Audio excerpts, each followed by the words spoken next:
선거관리위원회가 이른바 아빠 찬스 논란에 휩싸였죠. 전현직 고위 간부 자녀들의 특혜 채용 의혹이 불거진 건데요. 아빠와 함께 일했던 동료들이 직접 채용 면접에 나서기도 했다는 사실도 드러났습니다. 결국 노태학 중앙선관위원장이 오늘 직접 사과를 했는데요.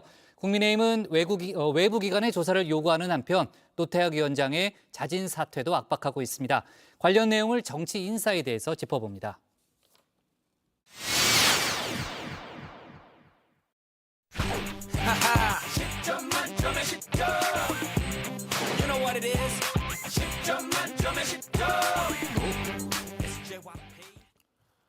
선관위 전현직 고위 간부 자녀들의 아빠 찬스 의혹 4명에서 6명 또다시 11명으로 늘어났습니다.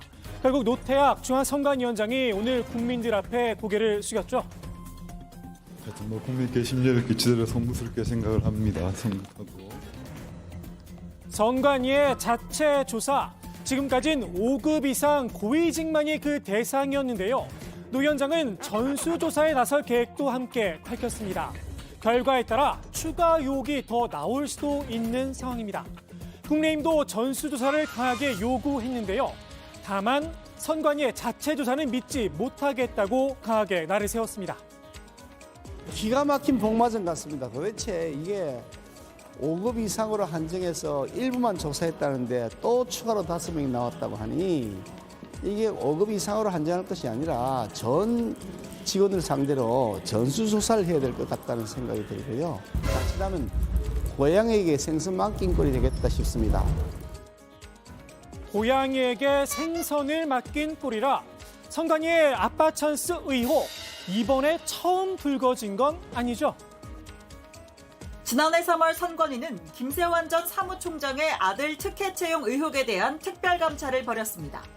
그런데 JTBC가 입수한 특별감찰 보고서에 따르면 선관위는 채용 과정에서 규정을 위반한 사실은 없었다며 사실상 특혜가 없었다고 판단했습니다. 김 전 사무총장이 사적 이해관계 신고를 빠뜨렸지만 선관위는 이를 제대로 확인조차 하지 않은 채 문제 없다는 결론을 내린 걸로 파악됐습니다. 국민의힘은 외부 기관의 조사를 맡겨야 한다는 입장인데요. 검찰 수사 의뢰까지 언급했습니다. 선관위는 외부 감사에 응해야 할 것입니다. 국민의힘은 감사원 감사 촉구, 검찰 수사 의뢰 등 이번 사태의 모든 진실을 밝히기 위해 노력하겠습니다. 아빠 찬스 의혹이 불거지자 박찬진 사무총장과 송봉섭 사무차장이 사퇴 의사를 밝혔죠. 국민의힘은 이 역시 꼼수 퇴진이다 공세를 폈습니다.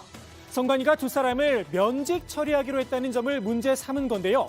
면직이 아니라 징계 처리를 해야 한다는 겁니다. 선관위 사무총장이나 사무처장이 사퇴하면서 어떠한 형사적 책임도 지지 않고 뭐 연금이나 예우나 이런 거 다 받더라고요. 사퇴하고 끝날 일이 아니라 수사받고 형사적 책임을 져야 될 일이라고 생각합니다. 예. 더욱이 박찬진 사무총장은 국회에 출석해 스스로 뱉은 말이 있기도 하죠. 아빠 찬스 아닙니까? 예? 아빠 찬스. 아닙니다. 그거 더 드러나는 거 아닙니까? 드러나면 제가 그 책임을 지겠습니다. 국민의힘은 아빠 찬스 의혹의 책임, 노태학 선관위원장도 함께 져야 한다고 압박했는데요. 한마디로 스스로 물러나라는 겁니다. 썩을 대로 썩은 선관위 조직에 개혁의 칼날을 들이댈 용기와 배짱이 없다면 그 자리에서 내려오는 것이 도리일 것입니다. 노 선관위원장은 국민의힘의 공세에 일단 말을 아꼈는데요. 정치권에서 너무 선관위를 흔드는 거 아니냐 주장도 있는데 이런 시각은 어떻게 보시나요? 그건 제가 말씀드릴 입장은 못 되겠네요. 민주당이 대신 엄호에 나섰습니다. 아빠 찬스 의혹은 국민 눈높이에 맞지 않는 문제라면서도 노 위원장의 거취까지 압박하는 건 총선을 앞두고 선관위를 장악하려는 꼼수다라는 겁니다. 후임 사무총장과 사무차장을 본인들 입맛에 맞는 인사로 앉히려는 정치적 의도가 있다는 건데요.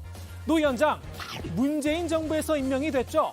국민의힘은 그럼 그동안 민주당이 선관위를 장악했었던 거냐? 역공을 폈습니다.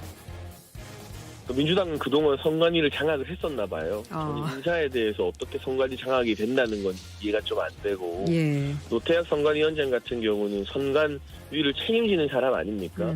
이 사태를 몰랐든 알았든 선관위원장이 책임지지 않는다면 대체 누가 책임져야 되는 것인지 잘 모르겠습니다. 선관위를 장악하려는 시도인지 비리를 엄단하려는 조치인지는 국민들이 판단할 거다. 목소리를 높이기도 했습니다. 국민의힘이 집권당이 선관위라고 하는 기구를 압박하고 흔들어서 이른바 장악하려고 하는 시도인지 그동안 성역처럼 굳어져 있는 선관위의 아빠 찬스를 완전히 끊어내고 그 안에서 인사 채용 비리에 대해 엄단하기 위한 조치인 것인지 국민적 평가가 곧 뒤따를 거라 생각합니다. 선관위의 채용 비리 의혹에 부패 방지 업무를 담당하는 국민권익위원회도 입장을 밝혔습니다. 관련 신고가 이미 접수됐다고 하는데요. 선관위 측에 다음 달 1일부터 30일까지 전수 실태 조사를 하겠다는 의사를 공문으로 전달한 상황이라고 합니다.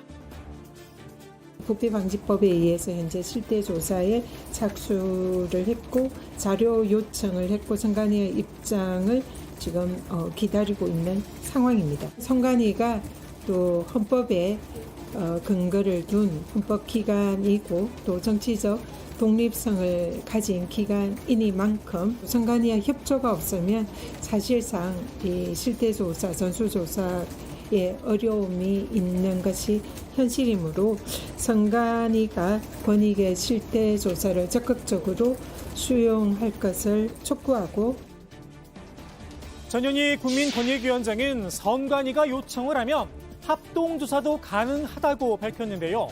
공정성을 담보하기 위해서라도 선관위의 셀프 조사보다는 권익위 차원의 조사가 필요하다고 강조를 했습니다. 선관위는 그동안 외부 감사에 거부감을 표시해 왔었죠. 권익위의 합동조사 제안에 검토하고 있다는 입장을 밝혔습니다. 권익위에서는 합동조사 제안하셨던데 수용 여부 결정하셨나요? 내부적으로 적극적으로 검토하고 있습니다. 선관위는 내일 이번 채용비리 의혹과 관련한 공식 입장을 밝힌다는 계획인데요. 국민들의 눈높이에 합당한 대책을 내놓을지 지켜봐야 할 듯합니다. 오늘의 정치인사이드 이렇게 마무리합니다. 국민이 눈높이에서 국민이 원할 때까지 그런 방안을 고민하고 국민 또 실망시켜드리진 않겠습니다.